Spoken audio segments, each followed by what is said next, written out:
क्या आप जानते हैं कि 2009 में सोमाली कुज़ाकों ने एक 500 फट लंबे कंटेनर जहाज को सिर्फ 4 आदमियों के साथ कब्जे में ले लिया था?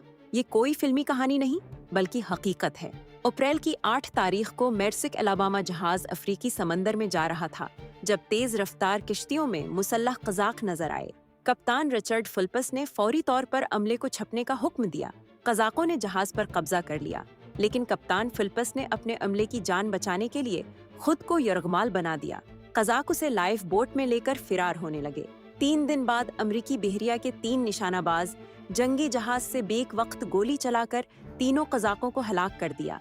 ये ऑपरेशन इतना दरसत था कि कप्तान फिलिपस को कोई नुकसान नहीं पहुंचा। ये वाकया आज भी जदीद कज़ाकी की मिसाल है।